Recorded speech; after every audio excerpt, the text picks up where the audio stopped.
नर्तन का सुंदर फल पाओ, नर्तन का सुंदर फल पाओ।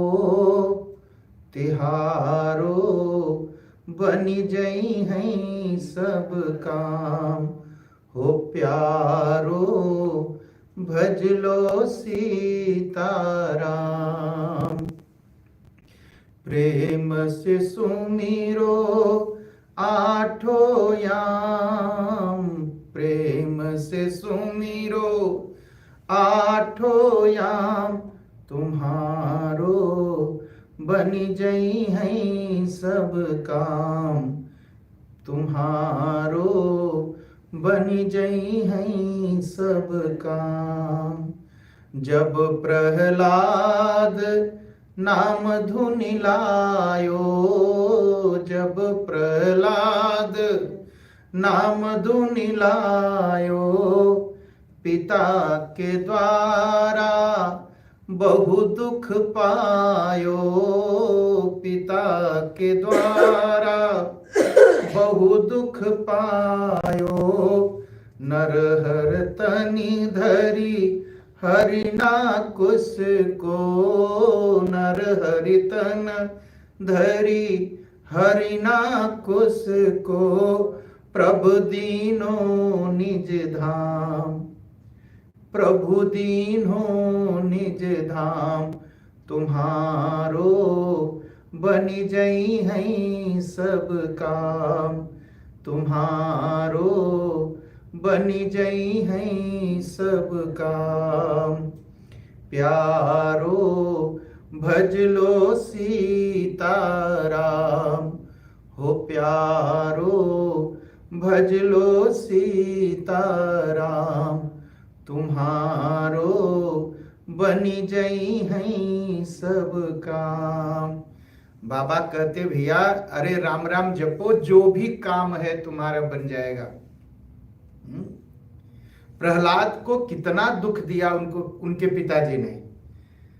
जब प्रहलाद नाम धुनि लायो, देखो जब नाम जपोगे ना तो कुछ लोग परेशान करेंगे, दुख देंगे, कष्ट देंगे। कहेंगे ये नकली है, कहेंगे ये धोखा है, कहेंगे ये ढोंग कर रहा है, कहेंगे ढकोसला कर रहा है, कहेंगे ये पागल हो गया है। प्रहलाद को यही सब कहा उनके पिताजी ने, लेकिन भगवान ने क्या किया?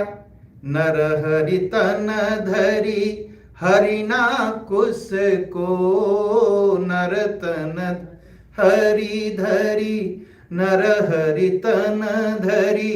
भगवान ने क्या किया?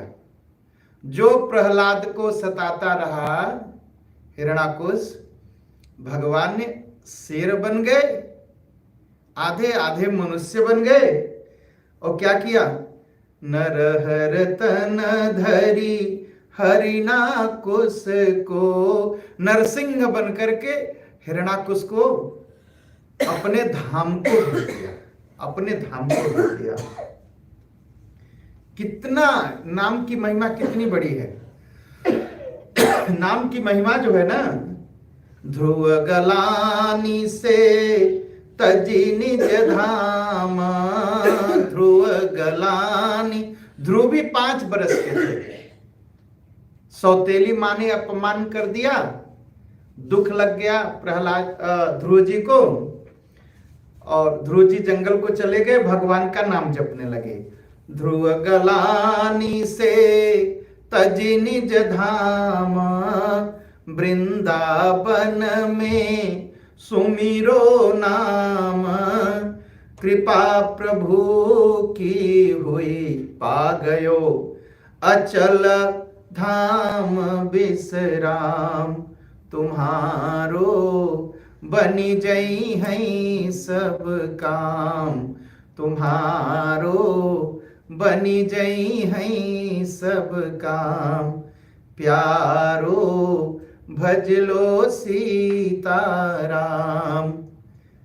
भक्तों प्यारो, बस भगवान का नाम जपो, सारे काम बन जाएंगे, सारे काम बन जाएंगे। संसार के जितने काम है ना, भगवान का नाम लीजिए और बन जाएगा। अरे ध्रुव की बन गई, प्रहलाद की बन गई, हाँ, और किसकी बन गई?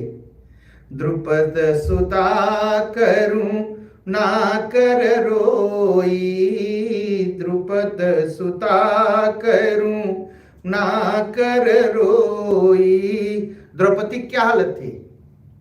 जुए पे रख दी गई थी बेचारी, हाँ? और पतियों के पास गई, 5-5 पति, कोई कुछ नहीं किया उसके लिए, कुछ नहीं किया। द्रुपद सुता करूं ना कर रोई, नहीं सहायक पायो कोई, द्रुपद सुता करूं ना कर रोई, नहीं सहायक पायो कोई।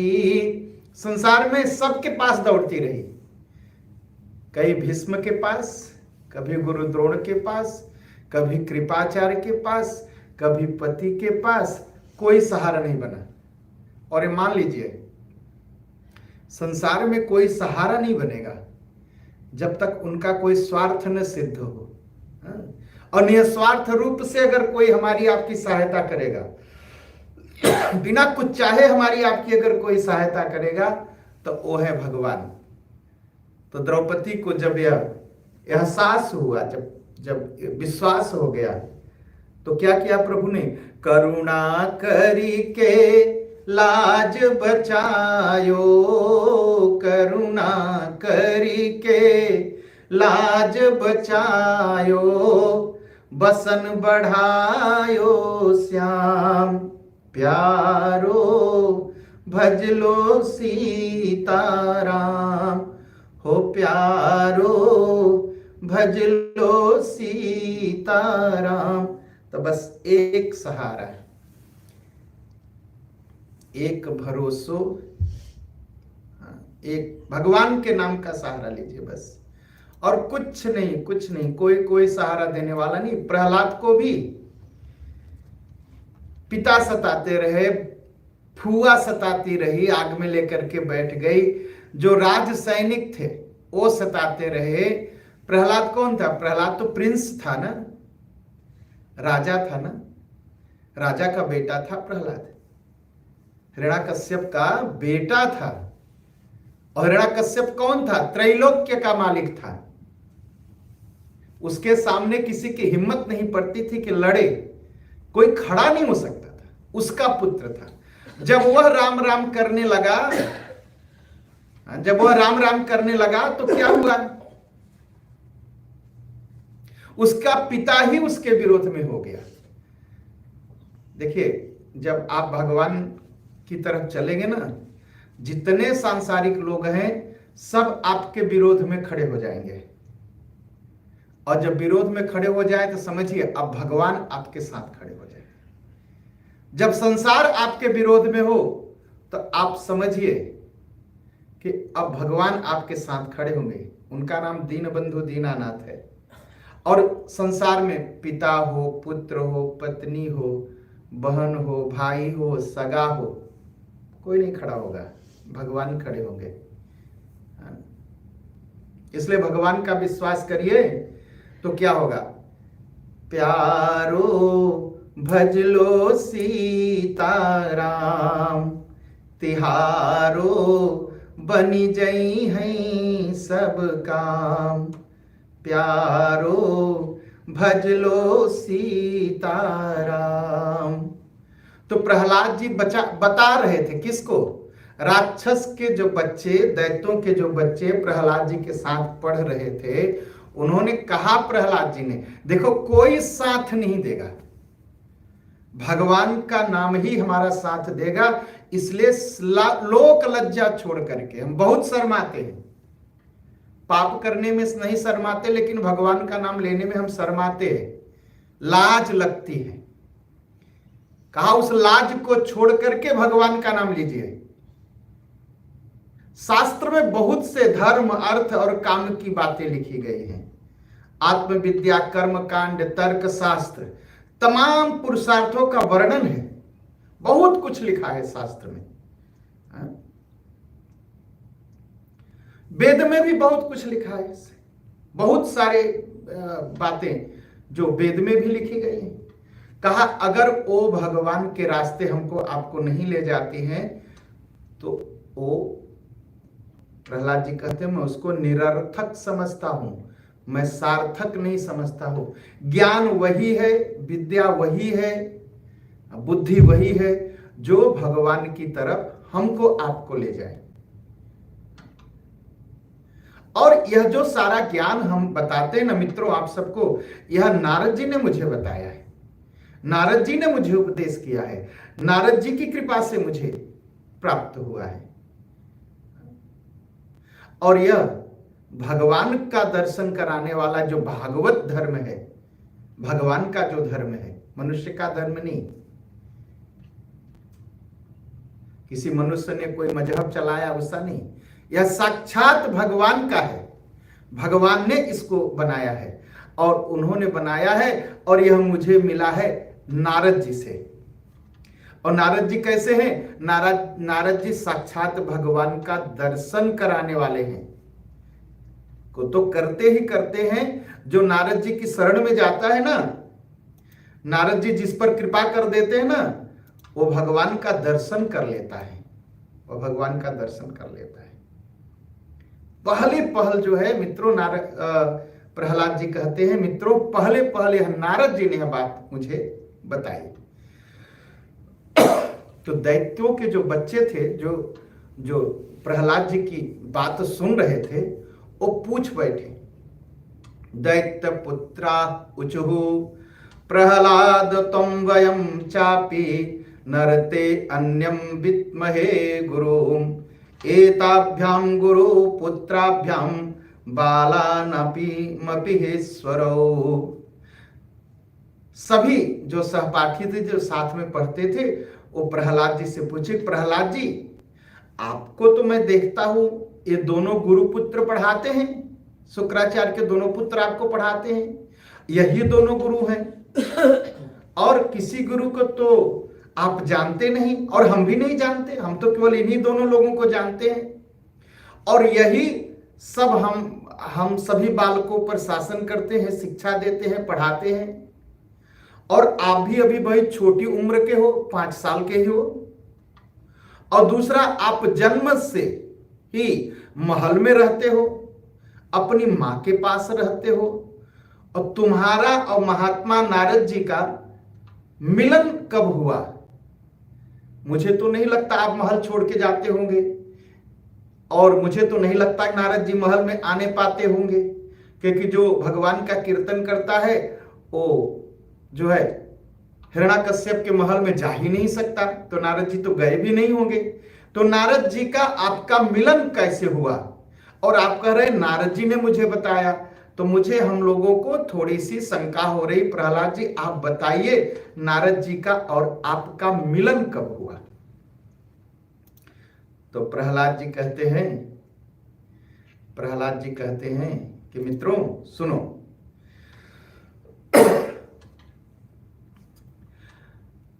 पितरिप्रस्थितेस्माकं तपसे मंदराचलम युद्धोद्यमं परमं चक्रुर्विबुधा दानवन प्रतिः। कहा मित्रों सुनो, जब हमारे पिताजी तपस्या करने मंदराचल पर्वत पर चले, तब इंद्र आदि जो देवता थे बहुत कोशिश करके युद्ध किया, युद्ध करने के लिए आ गए, और उस सब प्रकार से युद्ध किए। और वो लोग जितने जो प्रजा थी, जो दैत्य लोग थे, उन सबको हरा दिया और सबको बंदी बना बना के ले जाने लगे। और जितने भी दैत्य लोग थे सब देवताओं से मार खाए। सभी स्त्री पुत्र और मित्र, गुरुजन, महल, पशु, सब कुछ छोड़ करके सभी दैत्य लोग भाग गए। मेरे पिताजी तो चले गए थे तपस्या करने, कोई बचाने वाला उनको नहीं था, सब इधर उधर भाग गए। और देवता लोग क्या किए, हमारे राजमहल में भी आ गए। राजमहल में कोहिनूर देवताओं ने लूट लिया। कहा यहां तक कि इंद्र ने, जो राजरानी, मेरी मां जो राजरानी थी, जो राजमाता थी, और मेरी माता का नाम कयाधु है, कयाधु को बंदी बना लिया। प्रहलाद जी की मां का नाम कयाधु। कहा मेरी माता कयाधु को इंद्र ने बंदी बना लिया और मेरी मां घबराने लगी और इंद्र जो है मेरी मां को बंदी बना करके ले जाने लगे जबरदस्ती। रास्ते में देवर्षि नारद मिल गए और इंद्र से कहा, अरे देवराज इंद्र, अरे इस बेचारी को आप कहां ले जा रहे हैं? इसने थोड़ी कोई गलती किया है, तो निरपराध है, इसने कोई अपराध नहीं किया है, इसे ले जाना उचित नहीं है। अरे यह तो बहुत सती साध्वी नारी है, इसका तो आपको सम्मान करना चाहिए। आप इस बंदी बना करके अपने लोग को ले जा रहे हैं। अरे छोड़ दो इसे, तुरंत छोड़ दो इसे, तुरंत छोड़ दो। तो इंद्र ने कहा कि आस्ते स्याजठरे वीर्यम विसहयम सुरद्विषः आस्यताम यावत् प्रसवम मोक्षये अर्थ पदमीं गतः। कहा नारद, इंद्र ने कहा नारद जी, अरे इस कयाधु को जो आप बचाना चाहते हैं, इसके पेट में राक्षस का पुत्र है, और मैं इसको ले जा रहा हूं। जब वह बच्चा पैदा हो जाएगा और इसके पेट से निकल जाएगा तो मैं इसको छोड़ करके और उस बच्चे को जान से मार दूंगा, तो तब कोई राक्षस नहीं पैदा होगा और देवताओं और संसार पर कोई अत्याचार नहीं होगा। ऐसा इंद्रदेव ने नारद जी से कहा। नारद जी ने कहा, अरे इंद्र महाराज जरा सुनिए, इसके गर्भ में भगवान का साक्षात परम प्रेमी भक्त और सेवक और अत्यंत महाबली निष्पाप महात्मा है, और तुम्हारे अंदर इतनी शक्ति नहीं है कि तुम उसको मार सको। वह इसलिए वो इतना शक्तिशाली है कि वह तो निष्पाप है, पहली बात। दूसरी, भगवान का प्रेमी भक्त है और महात्मा है, आप उसे नहीं मार पाओगे, तुम्हारे अंदर इंद्र इतनी शक्ति नहीं है। नारद जी की बात सुनकर के इंद्र नारद जी का सम्मान करते हुए कयाधु को छोड़ दिया। अब कयाधु कहां जाए? एक तो गर्भवती, पति तपस्या कर रहा है, देवता लोग जो है देश पर कब्जा कर चुके हैं, तो कयाधु को जो है, जो प्रहलाद की माता थी, उनको जो है नारद जी लेकर के अपने आश्रम में गए। आश्रम में समझाया बुझाया, कहा बेटी, पुत्री माना, अपनी बेटी बना लिया कयाधु को। कहा बेटी, जब तक तुम्हारा पति तपस्या करके लौटे तब तक तुम यहीं रहो। तुम्हारा पति गया तपस्या करने, जब वो तपस्या करके लौट आएगा तब तुम जाना घर, नहीं तो यहीं पर अभी रहो, जो आज्ञा। कयाधु ने कहा, महाराज जी, पिताजी, नारद जी, जो आज्ञा। और निर्भयता पूर्वक बिना डर के नारद जी के आश्रम में रहने तब तक रही जब तक मेरे पिताजी तपस्या करके नहीं आए। मेरी गर्भवती मां मुझ गर्भस्थ शिशु की मंगल कामना और इच्छित समय पर संतान उत्पन्न करने की कामना से बड़े प्रेम से तथा भक्ति के साथ नारद जी की सेवा करती थी। मेरी मां गर्भवती थी, मेरे पिताजी तपस्या करने गए थे, मेरी मां आश्रम में रहने लगी नारद जी के, और नारद जी की सेवा करने लगी। और नारद जी कैसे थे? नारद जी मित्रों बहुत ही दयालु थे और बड़े समर्थ थे। उन्होंने मेरी मां को भागवत धर्म का रहस्य दिया, विशुद्ध ज्ञान दिया, भागवत का रहस्य समझाया, विशुद्ध ज्ञान दिया। और उपदेश जब करते थे तो नारद जी का ध्यान मेरे ऊपर लगा रहता था कि देखो मेरी बेटी कयाधु के पेट में बच्चा है, वह बच्चा भगवान का भक्त बने, ऐसा सोचते रहे। बहुत समय बीत गया, मेरी मां उन बातों को भूल गई, लेकिन गर्भ में रह करके मैंने जो सुना था ना, मुझे अभी तक याद है।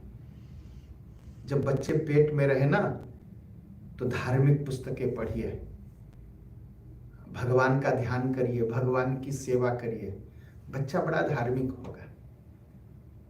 लेकिन लोग आजकल क्या करते हैं, पेट में बच्चा है, हाथ में दारू लेके नाचते हैं। बच्चा क्या बनेगा? महापाप, महापाप, महापाप है। सिगरेट ले, पेट में बच्चा, हाथ में सिगरेट लेके जा रहे महारानी, बच्चा क्या बनेगा? अपना जीवन नष्ट कर रहे हैं, बच्चे का जीवन नष्ट कर रहे हैं। अच्छा क्या है? जो मां बहने गर्भवती हो ना, तो थोड़ा राम जी का ध्यान करो, रामायण पढ़ो, गीता पढ़ो, थोड़ी कथा सुनो,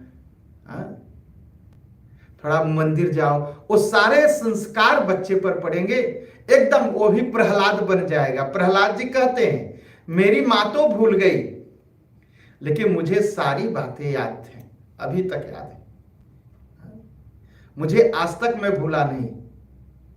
और यदि तुम लोग मेरी इस बात पर विश्वास रखते हो, तो वह ज्ञान हो सकता है, वह ज्ञान तुम्हें भी मिल सकता है। और मेरी भी बुद्धि, तुम लोगों की बुद्धि भी मेरी बुद्धि की तरह शुद्ध हो सकती है। देखो, ये जीवन जो है ना, प्रहलाद जी समझाते हैं, मित्रों, यह जो जीवन है ना, पेड़ देखते हो ना, हाँ पेड़ देखते हैं, पेड़ में फल लगता है ना, हाँ फल पकता है ना, कहा? हाँ। कहा फल पक करके गिरता है ना, हाँ। फिर उसी फल से फिर एक पेड़ पैदा हो जाता है, कहा? हाँ। कहा बस ऐसे ही हमारा तुम्हारा जीवन है। हम आते हैं, पैदा होते हैं, बड़े होते हैं, बूढ़े होते हैं, पक जाते हैं, फिर गिर जाते हैं, मर जाते हैं, फिर से हम जन्म लेते हैं। जैसे यह पेड़ होता है ना, वैसे ही हम सबका यह जीवन है। इसमें 6 तरह के विकार देखे जाते हैं। क्या होता है? जन्म होता है, फिर हम हैं, यह अनुभूति रहती है, फिर वो बड़ा होते हैं हम आप, फिर हम स्थित रहते हैं कुछ दिन, फिर हमारे अंदर वृद्धावस्था आ जाती है, और वृद्धावस्था आने के बाद हम नष्ट हो जाते हैं। फिर से जीवन चलता है इन वृक्षों की तरह, आवागमन लगा रहता है एकदम। लेकिन इसमें जो आत्मा है ना, इस शरीर में, वह नित्य है और हर समय रहती है, कभी घटती बढ़ती नहीं, अविनाशी है। आत्मा जो है इस शरीर के अंदर, उसका नाश नहीं होता। प्रहलाद जी समझाते हैं, वह आत्मा जो हमारे आपके अंदर है, बहुत शुद्ध है, बहुत शुद्ध है, और स्वयं प्रकाश है उसमें, सबका कारण है, सब जो कुछ है सबका कारण है। लेकिन हम पहचान नहीं पाते, हम पहचान नहीं पाते। तो जैसे सोना होता है ना, पत्थर में सोनार जाता है, तोड़ करके निकाल लेता है सोना, लेकिन कोई अनपढ़ गंवार जाता है तो खोज डाले तो सोना मिलता नहीं। वैसे शरीर में परमात्मा है। हम किसी संत के पास बैठे, किसी गुरु के पास बैठे, किसी महात्मा के पास बैठे, किसी जानकार के पास बैठे, तो इसी शरीर से सोना निकाल के दिखा देता है। और हम आप गंवार अगर खोजने की कोशिश करेंगे, शरीर को काट डालेंगे, लेकिन कहीं नहीं मिलेगी आत्मा शरीर में। इसीलिए विज्ञान आज तक समझ नहीं पाया कि आत्मा रहती कहाँ है। आत्मा इस शरीर में है, लेकिन उसको जानने के लिए किसी गुरु की, किसी महात्मा की, किसी संत की कृपा चाहिए, कृपा चाहिए। ऐसा प्रहलाद जी कहते हैं। प्रहलाद जी कहते हैं कि देखो, तुम लोग जो है ना, यह जो हमारा जन्म मरण का चक्कर है ना, यह समाप्त हो सकता है, एकदम समाप्त हो सकता है। कहा कैसे समाप्त हो सकता है? कहा गुरु शुश्रूषया भक्त्या सर्वालब्धार्पणेन च संगेन साधु भक्तानाम ईश्वरा आराधेन च। कहा गुरु की प्रेम पूर्वक सेवा करिए, बिना अहंकार के सेवा करिए। ये पहला उपाय है। अपने से, अपनी मेहनत से जो हम कमाएं उसको भगवान को अर्पण करके तब ग्रहण करिए। कहा तीसरा, कहा जो भगवत प्रेमी हैं, महात्मा हैं, उनका सत्संग करिए। भगवान की थोड़ी सी आराधना करिए, पूजा करिए, भगवान की कथा में श्रद्धा रखिए, भगवान के जो गुण हैं, भगवान की जो लीला है उनका कीर्तन करिए। कभी भी बैठ जाइए, भगवान के चरणों का ध्यान करिए। उनके मंदिर आदि, जहां मंदिर आदि बने हैं, जहां भगवान की नित्य सेवा होती है, वहां जाकर के भगवान का दर्शन करिए। दर्शन करिए तो क्या होगा? भगवान से स्वाभाविक प्रेम हो जाएगा। और जब भगवान से स्वाभाविक प्रेम होगा ना, तो भगवान जो है, मुक्ति क्या है, सुख क्या है, सब कुछ भगवान दे देंगे। लेकिन हम क्या करते हैं? क्यों नहीं हो पाता? सेवा तो करते हैं, लेकिन मन में सेवा के बदले कौन सी मेवा मिलेगी इसकी चिंता करते रहते हैं। तो सेवा की चिंता कम रहती है, मेवा की चिंता ज्यादा रहती है। कब माल मिले, कब मंत्र जपे, कब धन मिल जाए, कब लॉटरी जीत जाए, इसी में। तो क्या होता है? जितना हम मंत्र जपते हो निष्फल हो जाता है।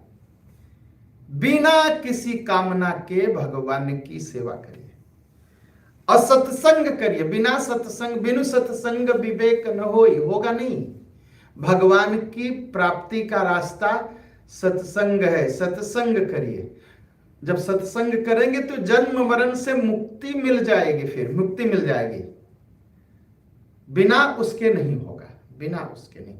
मंदिर में जाइए, मंदिर में भगवान की मूर्ति का दर्शन करेंगे, आपका अहंकार समाप्त हो जाएगा। हम दर्शन नहीं करते भगवान का, इसलिए अहंकार बना रहता है, अहंकार बना। और भगवान की कथा वार्ता सुनिए। जहां कहीं कथा होती हो, जाइए भगवान की कथा सुनिए। जब तक नहीं सुनेंगे ना, तब तक अहंकार नहीं समाप्त होगा। और जब तक अहंकार नहीं समाप्त होगा, तब तक आप भूल जाइए कि भगवान की कृपा मिलेगी।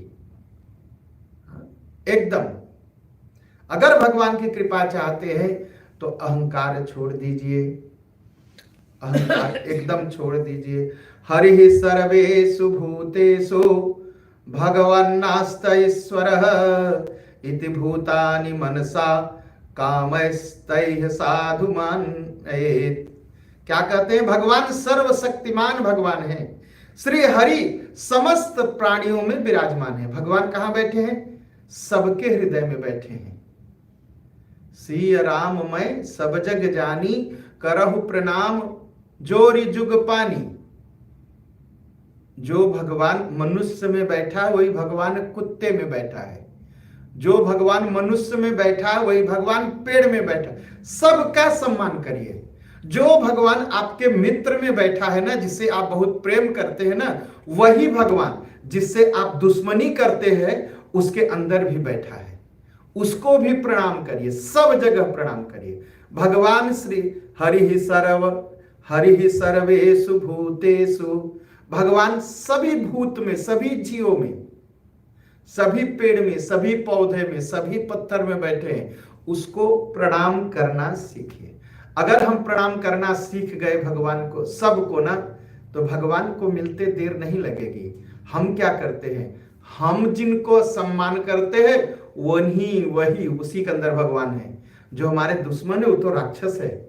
इस भाव से जीते हैं, इस भाव से जीते हैं, तो इससे क्या होता है? भगवान मिलते नहीं, भगवान मिलते नहीं। और जो हम पूजा पाठ जब तब करते हैं, जैसे ही हम किसी से दुश्मनी करते हैं, किसी मन के अंदर काम भावना आती है, मन में भोग भावना आती है, मन में लालच और लालसा और बेईमानी आ जाती है, सारा जब तक नष्ट हो जाता है। आप बिना किसी से विरोध किए, बिना किसी से दुश्मनी किए, बिना किसी काम भावना के, बिना किसी वासना के थोड़े दिन भगवान का नाम जपिए। आप देखिए आप आनंद में रहेंगे। होता क्या है? हम एक तरफ तो जप करते हैं, जैसे घड़ा होता है ना, घड़े में कहीं एक छोटा सा छेद हो और आप पानी भरते रहिए, सब पानी गिर जाएगा। वैसे ही हम जब तब खूब करते हैं, लेकिन हमारे अंदर एक वासना का कीड़ा छेद हो जाता है, बस सारा जब तब का फल निकल जाता है। इसलिए कभी भी किसी से कहीं भी दुश्मनी मत करिए। जो आपसे दुश्मनी करे उससे भी कहिए कि भगवान आप इस रूप में आए हो, उसको भी प्रणाम करिए। तो हरि सर्वेषु भूतेषु भगवान नास्त ईश्वरः इति भूतानि मनसा कामस्तैः साधु मानयेत्।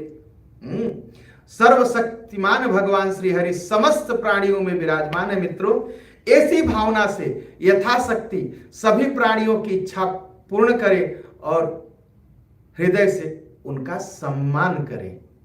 किसका? सबका सम्मान करें। और एवं निर्जित खड्गै क्रियते भक्तिरेश्वरे वासुदेवो भगवत यथा संलभते रतिम। और क्या कहते हैं प्रहलाद जी? कहा काम, क्रोध, लोभ, मोह, मद और मत्सर, ये जो छह है, हम अपने काम पर जब विजय पा जाते हैं ना, काम तमाम तरह की इच्छाएं हमारी होती हैं, बड़ी इच्छा तो होनी चाहिए। क्या इच्छा होनी चाहिए? मैं सेवक रघुपति पति मोरे, ऐसी इच्छा होनी चाहिए कि भगवान मेरे हैं और मैं भगवान का सेवक हूं, ऐसी इच्छा रखनी चाहिए। हाँ? तो भगवान मिल जाएंगे। कहा क्रोध, हर समय क्रोध में। तो कहेंगे क्या भगवान नहीं क्रोध कर? भगवान भी क्रोध करते हैं। भगवान क्रोध करते हैं किस लिए? अपने भक्तों की रक्षा के लिए क्रोध करते हैं। अगर क्रोध भी आए तो भगवान भागवत धर्म, सनातन धर्म की रक्षा के लिए क्रोध करिए, और भगवान के भक्तों की रक्षा करने के लिए क्रोध करिए। होता क्या है, भगवान के भक्तों की निंदा हम बड़ा स्वाद लेकर के सुनते हैं, ठीक है। और जब भगवान की कोई निंदा करता है, स्वयं भगवान की सनातन धर्म की, तो हम कह देते हैं अरे छोड़ दो, निकल जाते हैं। क्रोध, किसी भी जीव पर कभी क्रोध मत करिए, कभी भी क्रोध मत करिए। क्रोध अगर करना है तो भगवान के जो भगत हैं उनके निंदकों पर क्रोध करिए, उनकी बातें मत सुनिए। कामना करिए, लेकिन क्या कामना हो? मैं सेवक रघुपति पति मोरे। लोभ भी नहीं होना चाहिए, न धन का, न रुपया का, न मान का, न सम्मान का, न कुर्सी का। आप ये बताइए, संसार का जो सबसे धनी आदमी था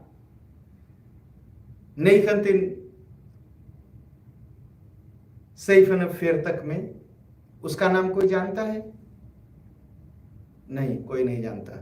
इसका मतलब धन हो जाएगा तो इसका मतलब नहीं है कि सब आपको जानेंगे। संसार का जो सबसे बली था उसका नाम जानते हैं? नहीं जानते। संसार का जो सबसे विद्वान था उसको कोई जानता है? नहीं जानता है। सब लोग, सब समाप्त हो जाएगा। ये कुर्सी समाप्त हो जाएगी, ये धन समाप्त हो जाता है, ये मान सम्मान समाप्त हो जाता है, सब समाप्त हो जाता है। लोग सोचते हैं मैं कुछ ऐसा करूं कि लोग मुझे याद करें। अरे लोग शिवाजी महाराज को भूल गए, महाराणा प्रताप को भूल गए, तुलसीदास को भूल गए, व्यास जी को भूल गए। तुम, हमको और आपको कौन याद करेगा? इसलिए कोई इच्छा नहीं रखनी चाहिए। क्रोध नहीं, किसी भी बात की लालच नहीं रखनी चाहिए। मोह नहीं होना चाहिए। मोह किससे है? मोह में हम क्या करते हैं? जब हमें अपने बच्चे से मोह होता है ना, तो दूसरे का बच्चा खराब और मेरा बच्चा अच्छा। मेरा बच्चा खराब करे तो बड़ी प्यार से हाँ ऐसे करेंगे, और दूसरे का बच्चा कुछ गलत कर जाए तो क्रोध हो जाते हैं। होता है ना? हाँ होता है। आप नहीं कह सकते नहीं होता, होता है।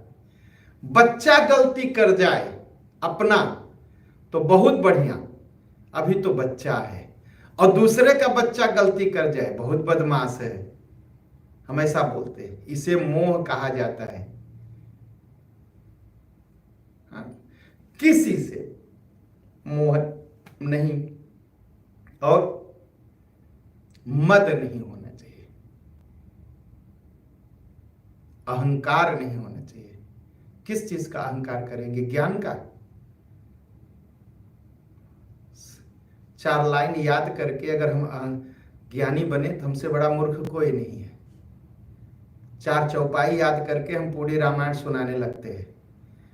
4 भगवत गीता के श्लोक याद करके माथे पर चंदन लगा के हम ज्ञानी बन जाते हैं। किस चीज का अहंकार है भैया?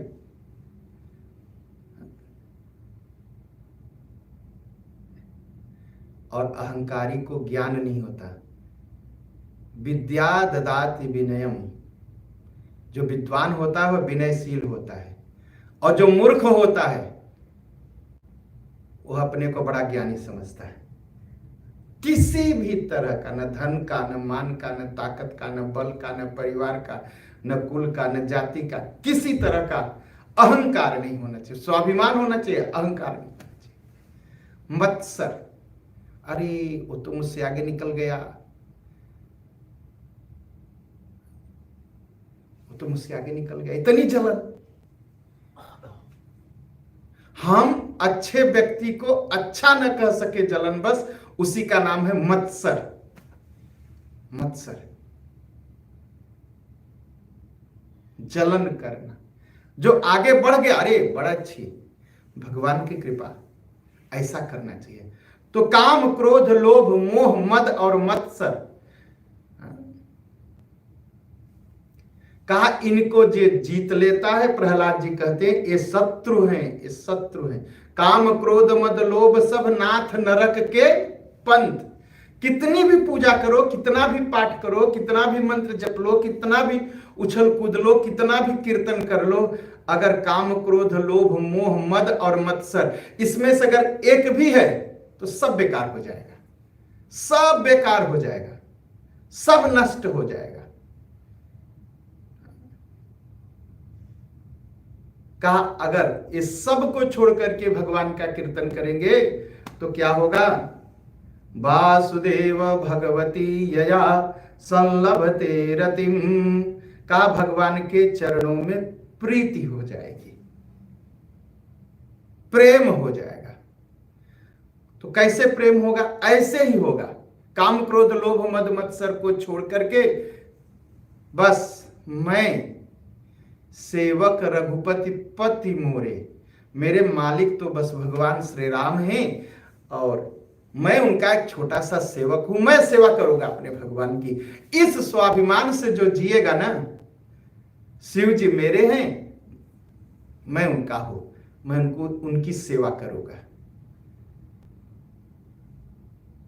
इस भाव से अगर जिएंगे तो भगवत की प्राप्ति होगी। और प्रहलाद जी कहते हैं निसम्य कर्माणि गुणान तुल्यान वीर्याणि लीला तनुभि कृतानि यदाति हर्षोत्पुलाकश्रु गदगदं प्रोत कंठ उद्गायति रोति नित्यति।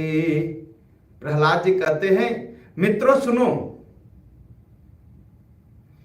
भगवान तमाम तरह के रूप धारण किए हैं। निस्यम्य कर्माणि गुणान तुल्यान, कहा भगवान ने जितने शरीर धारण किए हैं, जितने शरीर धारण करके लीला किए हैं, उनका अद्भुत पराक्रम, उनका अनुपम गुण, उनके चरित्र का श्रवण करके अत्यंत आनंद पूर्वक भगवान कितना रूप धारण किए हैं। भगवान अनेक रूप धारण किए हैं और जितना रूप धारण किए भगवान के कुल 24 अवतार माने गए। 10 अवतार, 10 के बाद भगवान के कुल 24 अवतार माने गए। कहा भगवान ने जिन जिन रूपों को धारण करके, शरीर को धारण करके लीला शरीर को धारण किया है, उसमें भगवान ने पराक्रम किया है, अपने गुणों को प्रकट किया है। उन चरित्रों का श्रवण अत्यंत आनंद के साथ करना चाहिए। और सुनते सुनते उन कथाओं को गदगद हो जाना चाहिए। और कितना गदगद होना चाहिए? आंसू गिरने लगे और फिर जोर जोर से भगवान हरे राम राम राम हरे हरे, हरे कृष्ण कृष्ण कृष्ण हरे कहा। इसको गाना चाहिए। रौति नृत्य, नृत्य करने लगे मन।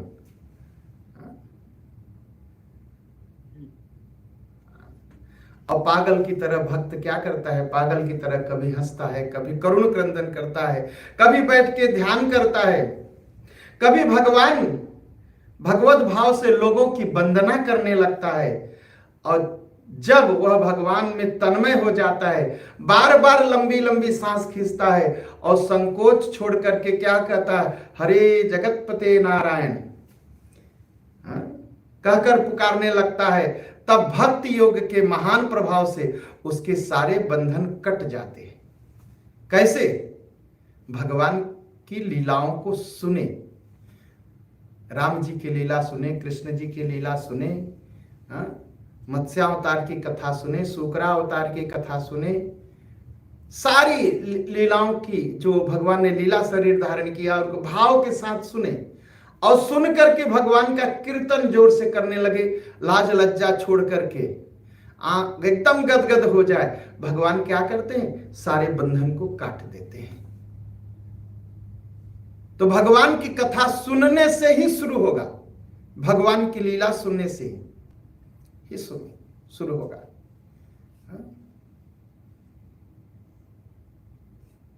कल जुग केवल हरि गुण गाहा, कल जुग केवल हरि गुण गाहा।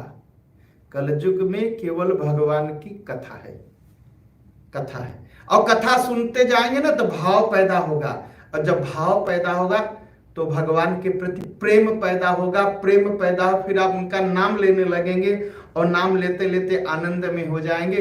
फिर भगवान सारा दुख आपका